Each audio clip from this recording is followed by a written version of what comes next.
আসসালামু আলাইকুম। আজকে আমরা একটি অত্যন্ত গুরুত্বপূর্ণ ম্যাথ নিয়েছি। তো বলা হয়েছে solve 3 to the power x equals to x⁴, অর্থাৎ এখানে x এর মান নির্ণয় করতে হবে। তো দেখা যাক আমরা কীভাবে x এর মান নির্ণয় করতে পারি।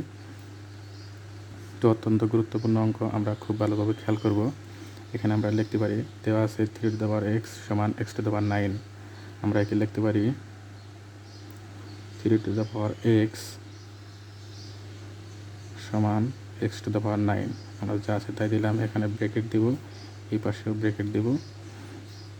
এখানে আমরা লিখব 1 ভাগ, এখানেও লিখব 1 ভাগ। এখানে নিচে কি লিখব?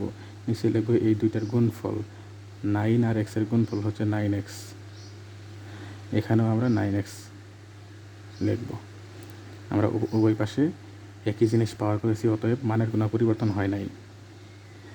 আমরা একে লিখতে পারি যে 3 to the power x into 1/9x সমান x⁴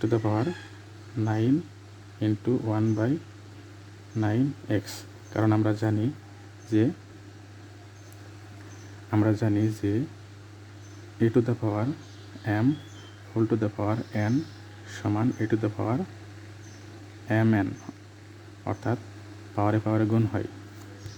এখান থেকে আমরা লিখতে পারি এই x আর এই x কাটা, এই 9 আর এই 9 কাটা, তাহলে আমরা লিখতে পারি 3 to the power 1/9 সমান আমরা লিখতে পারি x⁴1/x।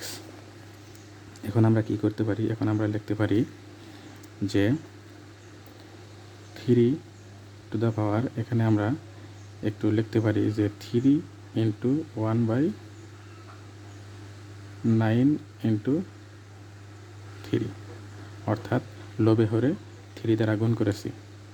লোভে হরে একই সংখ্যা দ্বারা গুণ করেছি, তাই মানের পরিবর্তন হয় নাই, সমান x⁴1/x। এখানে আমরা লিখতে পারি যে এখানে পাওয়ারে পাওয়ারে গুণ আছে, তাই আমরা লিখতে পারি 3 হোল টু দ্য পাওয়ার, এখানে 1/9 ইন্টু 3 সমান হচ্ছে 27। এখানে আমরা লিখতে পারি x⁴1/x। এরপরে আমরা লিখতে পারি যে 3 to the power 3 হচ্ছে 27। এখানে পাওয়ার আছে 1/27, এখানে আছে x⁴1/x। আমাদের আরেকটা ফর্মুলা আছে যে যদি এরকম করা যায় যে x⁴1/x সমান y⁴1/y, যদি এরকম ফর্মেটে বানানো যায়, তাহলে এখান থেকে আমরা বলতে পারি যে x সমান y।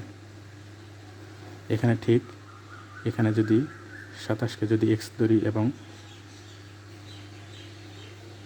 এখানে যদি দেখা যাক যে এটাকে যদি x ধরি, এটাকে যদি y ধরি, তাহলে বলা যায় যে x⁴1/x সমান y⁴1/y। অর্থাৎ এখান থেকে আমরা বলতে পারি ইমপ্লাইজ দ্যাট x এর মান হচ্ছে এই 27। এভাবে আমরা অতি সহজে এই ম্যাথটা করতে পারলাম।